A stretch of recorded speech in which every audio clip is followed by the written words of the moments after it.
This is the case of Orsolya Gaal. It's a very important case because of crossover that it has with some other specific missing person cases, and also, of course, with Jones, who is also highly linked to the disappearance of Orsolya Gaal. And this is interesting because of where it takes place in New York. So look forward to this. Spread the word as always. Get these videos out there far and wide, and keep passing it forward. You are helping solve cases. Thank you again, right here on JTC. But let me point out again just how many amazing coincidences here that there are. And then, you tell me. It's always up to the public to decide. But from where I've been sitting, where some others are already sitting on this, there are very strong links between Jones and essentially the murder of Orsolya Gaal. Orsolya Gaal, was stabbed to death inside her home 58 times by a frenzied killer who left a so-called sloppy scene. Now, if you look at the murders that Andrew Jones is guilty of, he apparently stabbed the victims almost up to 60 times. It was unheard of. And then he's linked, of course, to Terry Jones, who got involved in the official board of police. So at a certain time, it becomes impossible to rule it anymore as a coincidence. And that's what I'm starting to believe about this situation, due to the fact that the headlines say, authorities claim the Queen's mom, essentially the mother, did not plan the attack. So the murderer of Orsolya Gaal did not plan anything in this attack. She drank alone at a bar, and then there was a handyman. A handyman being the key word. Someone involved in the local general contracting and construction corporation. A handyman. Recently had an affair with these multiple people. Just going to call them people here. A killer stabbed Gaal in the basement at 12:40 a.m. Both her neck, arm, torso, and palms. The suspect was filmed wheeling the body and corpse along the street in a hockey-style, duffel bag. She was found inside the bag 8 a.m. that same morning. The killer who stabbed Queen's mother Orsolya Gaal left a sloppy crime scene, which suggests he did not plan the attack. So it's very important to note the fact that they keep going back to this whole thing of DNA has to be processed at the scene, and the attack was not planned. If the attack was not planned, then when we look at this starts to be no coincidence. Gaal's body was found inside a black bar hockey bag on a sidewalk around a half-mile away on Saturday morning after police responded. A surveillance camera from a nearby home captures her hooded would-be killer wheeling the bag down the street at 4:30 a.m., leaving behind a trail of blood. While the killer's face is not visible in the footage, Robert Boyce, a 35-year veteran of the NYPD, told the U.S. Sun that the chilling clip includes several key details that helps authorities unmask who did the actual crimes. One thing investigators are able to do from the video is identify whether the killer has a abnormal or unique stance or gait. If they have a limp or anything, then they may be identifiable. Well, the most important thing to realize is one thing this definitely confirms is Andrew Jones, who lured a couple of his victims into a farm, literally, and stabbed them more than 40 times. He was known to wear an actual sweatshirt sometimes, a hoodie. Doesn't matter if it doesn't match the description perfectly. Look at the actual records. He was known to wear a hoodie. And so he was there at the farm. And that tells somebody an awful lot. That tells me an awful lot, for sure. Boyce said he was involved in a case a few years ago in which a hooded gunman shot someone dead during a botched robbery at the pizza shop and local restaurants. There was footage of the shooter walking away, but they never followed up. We put the clip out and received a call from someone who said, "That must be my husband." In the case of Orsolya Gaal, Boyce said the suspect appears to take long strides, unusual decisions. Boyce said the killer's decision to remove Gaal's body from the home was unusual, and signals the culprit may have panicked in the immediate aftermath of the slaying. Well, Terry Jones was an actual deputy sheriff, apparently. That's correct. And he also traveled a lot into New York. And I don't think that would be any coincidence. I don't know. Do you think? You think that's a coincidence? I really doubt it's a coincidence at this time. There are two particularly unusual things in this case. And the first is that they removed the body from the home. That to me suggests that they panicked because it's a very risky thing. Boyce said it does not make sense to him that the killer would opt to place the body in an actual duffel bag and wheel it all the way through the crime scene instead of putting it into a car and just dropping it off. Also, at that time of night, who would be doing that? Who would be awake? I would have stopped them. The second unusual thing about this case is this murder happened in an affluent, low-crime area. With affluent areas, surveillance cameras are common. Boyce theorized the killer likely decided to remove the body from the basement of 7224 Juno Street. The place where Gaal's remains were ultimately disposed of in the middle of a sidewalk in Forest Hills suggests the killer was spooked by something in the park. And so there was this park here where allegedly Gaal went missing 2 years before. And originally I thought nothing of it. But then you look at the text messages and they mention the fact that it's an actual park going back here into the forest once again, right? And then if you put both of those things together and you realize there's no coincidence, and you can pretty much confirm Andrew Jones is linked to this. And he was in Quebec, Canada at the time. And then he's also been known to be in the area of New York very often. And it was said he would lure his victims out to a ranch, out to the actual property in the actual outskirts of the barn. Then he would kill them there. So that is very interesting. That's an interesting fact that needs to be noted. On the night of Gaal's death, she was out with her friends to see a show in Manhattan before returning to Queens. It is unclear if she ever met up with anyone else. So apparently this handyman there, who was in some kind of general contracting position, allegedly had, this relationship that they had been doing. Gaal was very active on social media, and the investigators are taking the numbers down to see if anything can link to actual Facebook profiles. Now, an interesting fact that needs to be pointed out about that is Andrew Jones has a very well-known profile on Facebook where it talks about all these different things that he does. So I'm not going to get into that right now, but it's been out there for the whole time, and it's just very interesting that all these things occurred in this exact same area, and it occurred right here at the park. There's no way that would be a coincidence. He believes police will bide their time lining up the evidence, but perpetrators always make mistakes. Investigators spent more than 2 days inside the Gaal family home, and the property remains an active investigation and crime scene. Another piece of potentially key evidence came in the form of a text message. "Your wife sent me to prison years ago, but I'm back."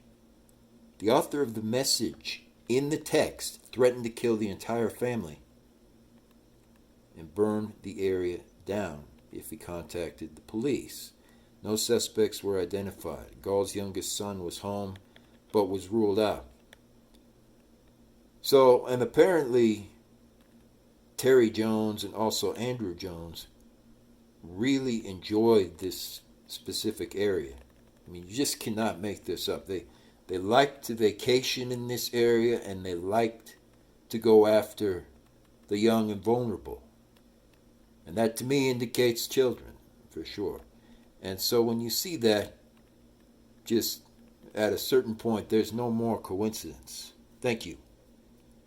See, folks, this Orsolya Gaal case is an unusual case. And normally, I would certainly be inclined to kind of pass it over, give it over to missing persons and just feature it in like a highlight reel because of the amount of important cases that are going on.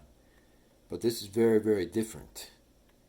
With the case of Orsolya Gaal, it's bringing up Mr. Terry Jones and Andrew Jones quite often.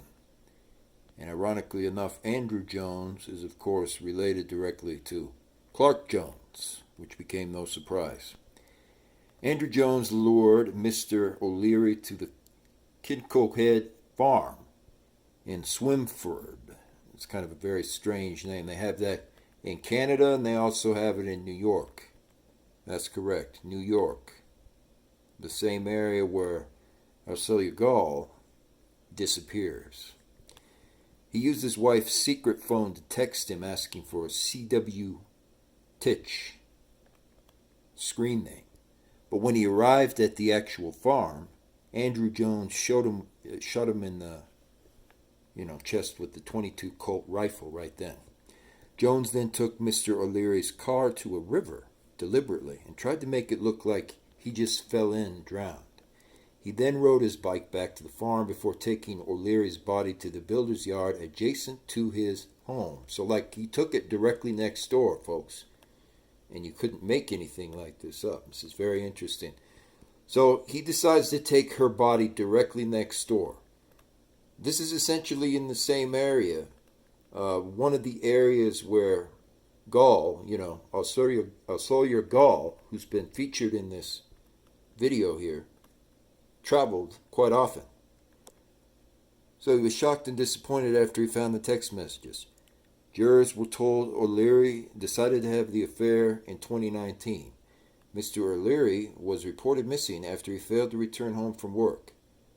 The two men, who knew Jones for a span of at least 25 years, have gone on holidays. Lady Justice Jefford of Quebec told Andrew Jones the destruction of the friend's corpse, essentially, robbed the family of any kind of future funeral. She told him the effectiveness with which you mimicked your wife in text messages to Mr. O'Leary is evidence of the extent to which you had been monitoring all communication. I have no doubt that enticing Mr. O'Leary into the meeting, you were there to kill him. The judge then ordered the forfeiture and destruction of the rifle that was used to kill O'Leary.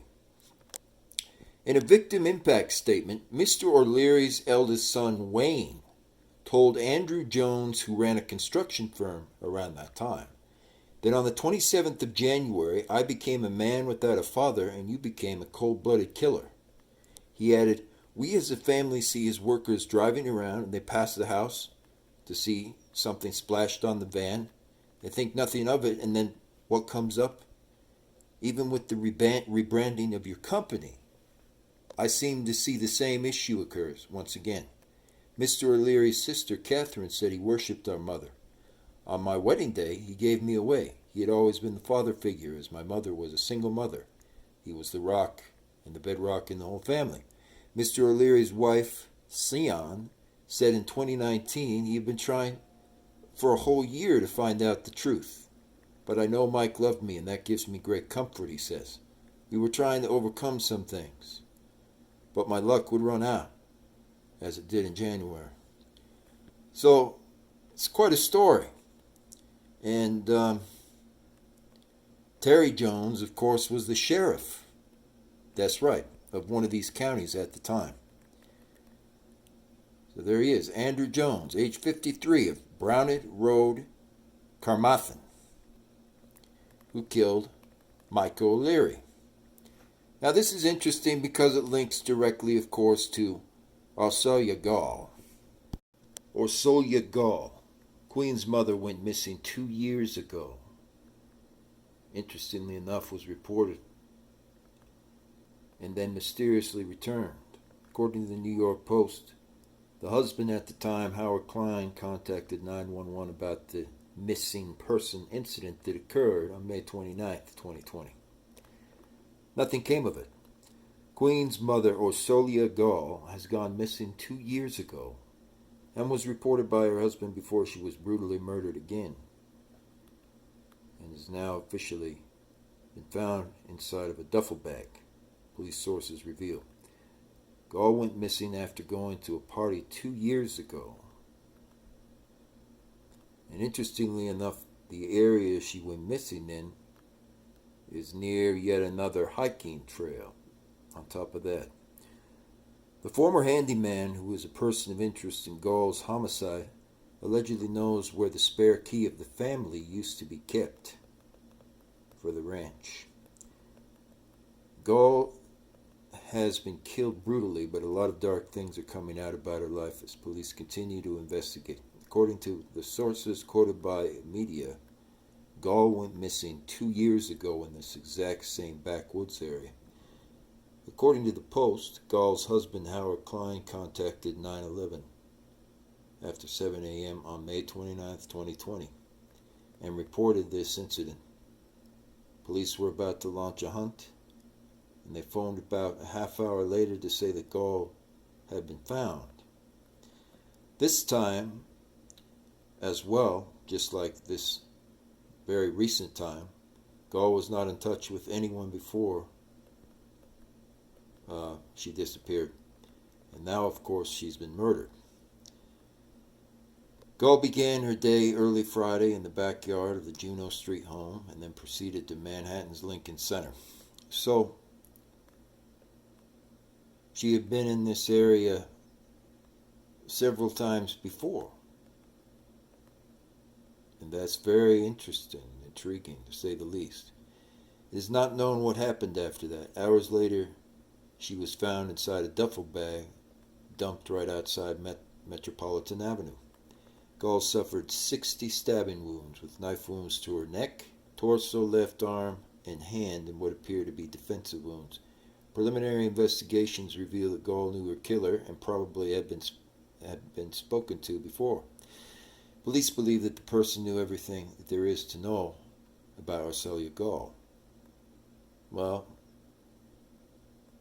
they may be correct if they, can put two and two together here, because Gaal was officially inside the Craig Rock Climbing Association. It's going to depend on how good they are connecting the dots, though, won't it? Gaal's murderer apparently did not go to her home. Moreover, the sources claim the murder was too sloppy and was not planned. Well, the question is, why did she disappear in this area the first time? Is the real overall question to ask. And that's being examined here. Yesterday's gone forever. Oh, oh, oh. Never see it again. Mm-hmm. Yeah, yeah. So, just so you know, the Orsolya Gaal murder is a very interesting case. It's a very important case. And it involves a lot of different factors. I mean, it involves different people who had traveled into this area specifically, and who were also a part of this crime, as you can call it. It's a serial homicide, essentially. And so I appreciate you guys getting this, get it out there where it needs to go, get it out there far and wide. And again, be patient, of course, with what's been going on, because we're going to be doing our first podcast, of course, fairly soon here. But we're going through some real growing pains, because the subscriber base and so on has really exploded. I know some of you are needing me to get to your comments and so forth, and that's going to occur for sure. Everything is happening, right as it's supposed to.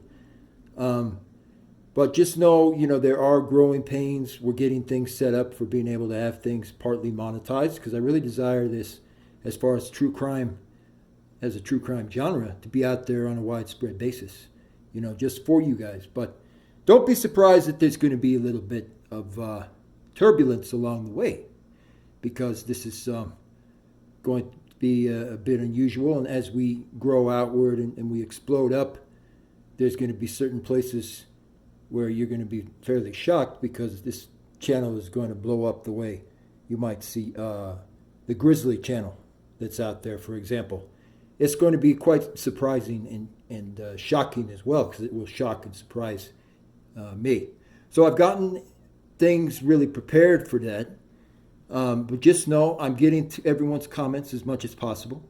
And be certain to get the word really out there on the Orsolya Gaal murder in specific, because there are a lot of factors that this involves in New York State. And when we look at that, it also connects back to Bill Clinton, of course, as well. And that's going to be covered on the upcoming podcast, as I've mentioned before. But, get that out there and just be patient. Things are progressing just as they need to. Thank you again, guys. Have a good one. Queens single mother Orsolya Gaal's killer is at large. Authorities are confident they can track the suspect from a pair of blood-soaked boots apparently left in the Forest Hills condominiums. NYPD believes the pair of blood-soaked boots is vital as far as being a clue to uncovering those involved. Police have identified 3 people of interest in the case. This includes the former handyman, who was alleged to have had a long-term relationship with the victim. The boots, which detectives then discovered in a trash can directly outside the garage of the Tudor style house where Gaal would frequently go out on the hiking trails, showed how easily she was stabbed, and they decided to test it for DNA prints again. Even as leaks in the case continue to flow, officials refuse to corroborate allegations of the person of interest or potential vindictive ex-lovers involved.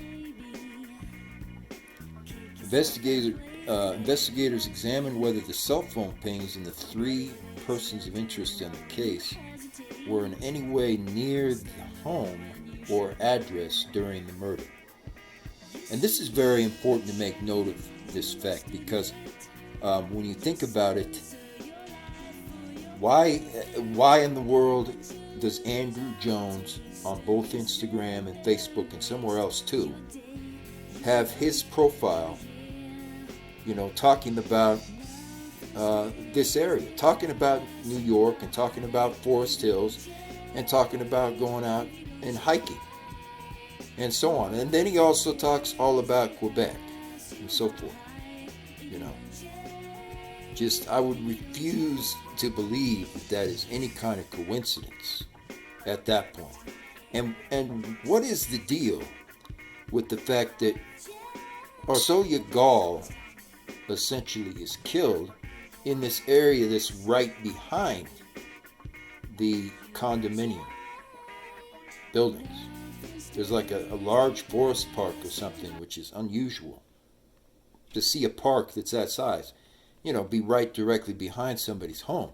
That just, to me, strikes a real chord. And so I wonder once again if there might be like 2 different killers. And why is it when she went missing, this is like the final straw that breaks the camel's back. Why was it when she went missing on May 29th, 2020, she went hiking or something in the mountains, or the mountain range in that area. And she also liked to go skiing, and sometimes would go missing, essentially. It's just, it adds up to be 2 + 2 = 4. And I just do not believe that they would be unaware of the fact that Andrew Jones had traveled through this area. There's no way I believe that. And, I wonder also, how long has this gone on?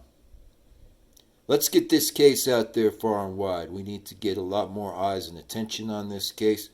I think there are some very interesting pieces of evidence that need to be fully explored and fleshed out. So let's get it out there. Thank you for tagging this video. Spread it, pass the word. Let's find out more about what happened to Orsolya Gaal. Thank you. This has been a fascinating case all the way along, ever since it came up in Queens, New York. New details in the Orsolya Gaal murder case revealed that her husband had reported Gaal missing 2 years before she was stabbed 60 times and was left in a blood-soaked duffel bag. According to authorities, Gaal's husband Howard Klein reported her missing on May 29, 2020, after realizing she never arrived. Weeks before disappearing, Gaal posted a picture that appeared to show her walking at night. The image shows a shadowy figure standing in the middle of a road, apparently. She captioned the photo "Nighttime Scenery and Moonscapes." It is not known where the photograph was taken, but according to reports, Gaal was murdered in the basement of Forest Hills in Queens. One text reads, "Your whole family will be next."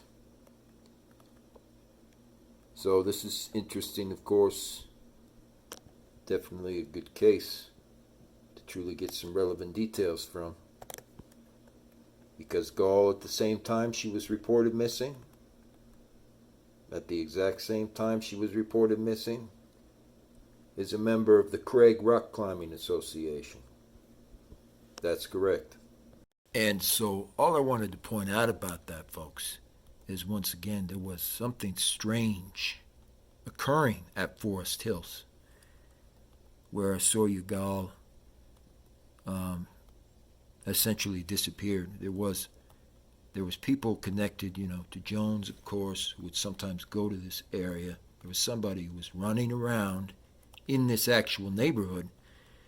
But most importantly, and this is going to be followed up as well to get to the bottom of what was going on, but it was the official home of the Ramones for a long time. Forest Hills Townhomes is indeed confirmed 100% to be the home of the Ramones.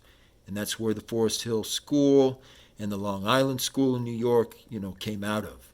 And so when we look at that, Charles Manson was a huge fan of the Ramones. I just remember that, he was one of the biggest fans of the Ramones because Charles Manson turned out to, unfortunately, be a very, very adept serial killer, someone very skilled in the art of murder. That's what you could call it. And so when you find out the different connections that the Ramones have to the area, and you also see Orsolya Gaal had visited this area, near 70th Avenue and Juneau and so on, often, like all the time, you start to see a very clear picture here. That there have been other serial killings, certainly more than can be discussed right now. But right here in this area, this place has been infamous, unfortunately, for serial homicides. Also due kind of to the connection that the Ramones and the history of certain musical artists have had significantly with Forest Hills and the region of Forest Hills overall. Is there would be people who would come here who would be very interested in going and engaging in certain activities and, I guess, doing kind of triathlon meets and things like that in Forest Hills. But some of them, particularly the ones that are connected to Andrew Jones, which I speak about very candidly here, were involved in unwholesome activities, and that means they were serial killers in certain cases. They were involved in murders. And we can all admit it is disconcerting and it's unsettling to discover the fact that the people who truly were putting on these triathlons and were involved in a lot of these activities and were very, very outdoors about what they were doing, including the events they would put on, were very close to the Ramones. they happened to be very big fans of the Ramones and went with them very exclusively in some cases. And I'm not saying that musical artists overall are deceptive or something like that, but I am pointing out, okay, that Charles Manson also has a very large and detailed history with the Ramones. And so it's another example of if the shoe fits, wear it. And we can see here, again, all these cars were unmarked. And the strange activities that go on in this area are always untracked and unmarked. And this is New York, so it's not entirely a surprise. But what is a surprise is the history of Forest Hills and what's truly been going on in the Forest Hills community for a number of years, going on about 15 years. And it'll be good to be able to follow this up more because the history is sketchy, is not the type of history you would first think. And when you're talking about Forest Hills in specific, that is an area as well where a lot of mountain climbers would go into the mountain regions for snow extracurricular events, for excursions into the mountains. And when looking up Orsolya Gaal's long history, it indicated she was a fan of going to a lot of these kind of canyon-based events. And so, that's another part of this that really needs to be examined. And it'll be looked at. But, depending on who you are, the Ramones are just going to be controversial, okay? Because what we really need to admit to ourselves as well, I would say overall, is that some musical artists are better than others for very specific moral reasons in just their overall history and how they conduct themselves. Some musical artists are indeed 100% better than others. Thank you again. And so, in conclusion, in wrapping things up here, I want to remind people once again that there is a great many very, very important lessons that we can learn from this particular case and from other similar cases like it. And know just how serious it truly is for people to take these things very literally. And once again, I point that fact out not as a desire for my message to reach everybody, but rather to reach the ones who know exactly what I speak and are paying very, very close attention to it and will act accordingly and learn from it. Copy what they can from this lesson, for sure. Because both myself and also my friend, we originally saw, true crime and the lessons that you can learn from such incidents as more of a secondary, tertiary thing to other activities in life, such as going to the movies or just general recreation and similar things like that. And of course, today, that is not the case. And true crime is indeed a staple point, the number one priority we will always hold very, very close to our hearts, no question. Not only that, but the lessons and lifelong lessons which you learn from these cases and these types of situations that occur out there as a result. Until next time, make sure don't let the lights turn off early. Thanks again. JTC, signing off.